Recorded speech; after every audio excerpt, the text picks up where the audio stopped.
So my conditioning was, so I have been abandoned in many different ways through my life. My dad abandoned me when I was a very young girl to go and live with another woman for like 9 months. He came back, but I was 7. It had a profound impact on me. I felt like I had to take care of my mom and my little sister. I felt huge responsibility. I had to be perfect. I had to just grow up too fast. But he abandoned. So the masculine, when I was 7, abandoned me. The feminine abandoned me even younger. My mum was mentally unwell when I was a very small baby, and she couldn't be there for me for a little bit. Going on into adult life, at 17, my dad left again.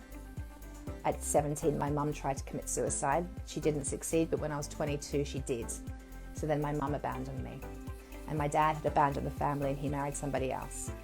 And, and then I had experiences with men. I didn't trust them. I didn't trust anyone. I didn't trust women either. I didn't trust anybody because I was scared of being abandoned. I expected to be let down and disappointed. That was my experience. I felt let down and disappointed on multiple occasions growing up.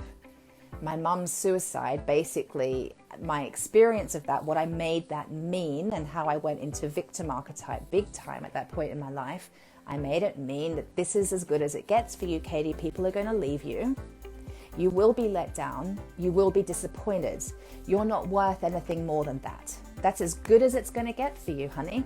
That's just what I made meaning of. That's what I made it all mean to me. So my energy signature was that. And so I was creating relationships with men that would reflect that back to me. I actually had a couple of beautiful men in my life in the very early days, one just before my mum died and one just after. But I fucked up those relationships because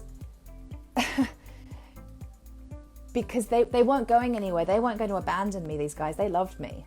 They wanted to be there for me. But it was so unfamiliar. I was expecting to get let down. I was expecting to be disappointed. I was expecting to be abandoned. So I behaved badly. I pushed them away. I made life hard. And those relationships ended. And then I went on to have multiple difficult relationships, addictive relationships, addiction within the relationships, narcissistic relationships, really shitty experiences. But boy, did it fulfill that deep conditioning that said, Katie, you get let down. You're not worth anything more than this. You will be disappointed. You'll feel unsafe, like all that stuff. It was familiar. So I kept recreating it until I did. And this is what my Daring and Mighty Love program is all about.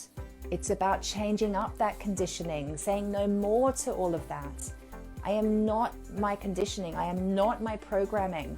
I do not want my wounded 7-year-old controlling my finances and my relationships anymore. I said no more to that. I invested in that. So this is the work. Does that make sense? This is what I'm all about. Because I've done it. I've done it.